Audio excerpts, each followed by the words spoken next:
যদি আমি আপনাকে বলি প্রায় 420 মিলিয়ন ডলার এক ব্যক্তি মাত্র এক সপ্তাহে আয় করত, তাহলে হয়তো আমার আর আপনার বিশ্বাস করা কঠিন হবে। ভাবুন তো, এমন একজন মানুষ ছিল যে টাকার অভাবে কলেজের পড়াশোনা ছেড়ে দিয়েছিল, কিন্তু কয়েক বছরের মধ্যেই সে এত ধনী হয়ে যায় যে প্রতি মাসে শুধু রাবার ব্র্যান্ড কেনার পেছনেই লক্ষ লক্ষ টাকা খরচ করত, যাতে সে নিজের টাকা বেঁধে রাখতে পারে।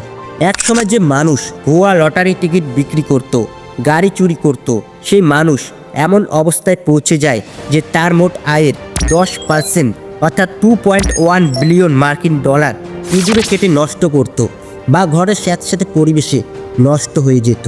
আমি কথা বলছি ইতিহাসের সবচেয়ে বড় ড্রাগ মাফিয়া, কোকেনের রাজা পাবলো এসকোবারের সম্পর্কে। কলম্বিয়ার বাসিন্দা পাবলো এসকোবার বিশ্বব্যাপী কোকেনের প্রায় 80% চাহিদা পূরণ করত। এই কারণে তাকে কলম্বিয়ার ড্রাগ লর্ড বলা হতো।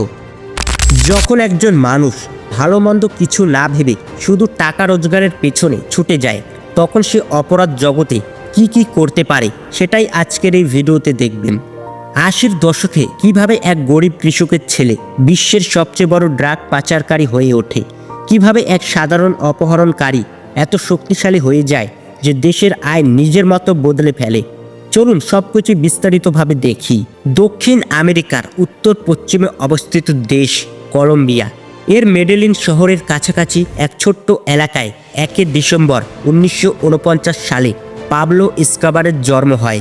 আসলে পাবলোর স্বপ্ন ছিল পড়াশোনা করে দেশের প্রেসিডেন্ট হওয়ার, কিন্তু তার বাবা কৃষিকাজ থেকে এত আয় করতে পারতেন না যে ছেলেকে উচ্চশিক্ষা দিতে পারবেন। মা ছিলেন একজন স্কুল শিক্ষিকা, তাই তার আয়ে কোনোভাবে স্কুল পর্যন্ত পড়াশোনা শেষ হয়। কিন্তু কলেজের ব্যয়বহুল পড়াশোনা চালিয়ে যাওয়ার পথে সবচেয়ে বড় বাধা ছিল টাকার অভাব।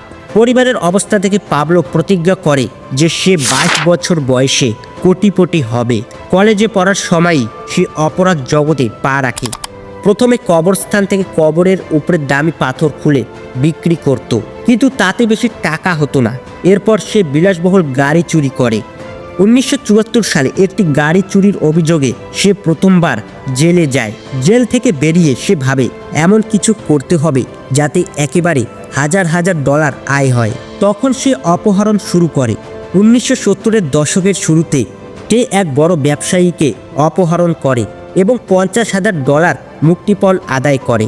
এরপর সে কোকেন ব্যবসায় জড়িয়ে পড়ে। দেখে যে ছোট একটি প্যাকেট ডেলিভারি করলেই অপহরণের চেয়ে অনেক বেশি টাকা পাওয়া যায়। সে একটি ড্রাগ গ্যাংয়ে যোগ দেয় এবং দ্রুত বড় বড় ড্রাগ ডিলারদের সঙ্গে কাজ শুরু করে।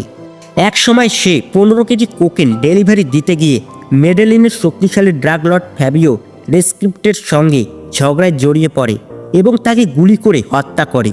এটাই ছিল তার প্রথম খুন। এরপর তার নাম পুরো ড্রাগ জগতে ছড়িয়ে পড়ে।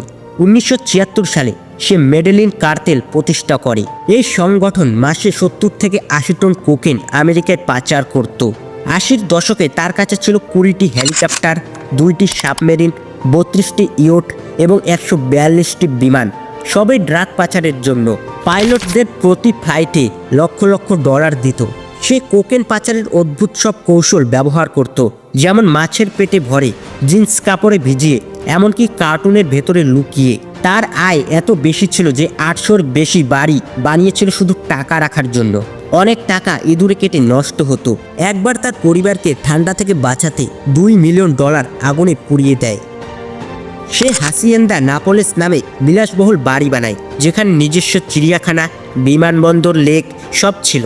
রাজনীতিতেও ঢুকে পড়ে এবং 1982 সালে কলম্বিয়ার কংগ্রেসের বৈকল্প সদস্য নির্বাচিত হয়, কিন্তু অপরাধ প্রকাশ পেয়ে গেলে 1984 সালে পদত্যাগ করতে হয়।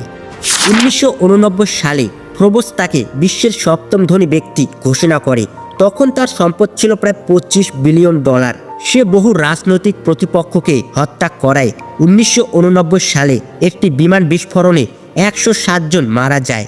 অবশেষে 1991 সালে সে আত্মসমর্পণ করে শর্ত দেয় যে সে নিজের বানানো বিলাসবহুল জেল লা ক্যাথেড্রালে থাকবে, কিন্তু সেখান থেকেও ব্যবসা চালাতে থাকায় সরকার তাকে সরাতে চাইলে সে পালিয়ে যায়।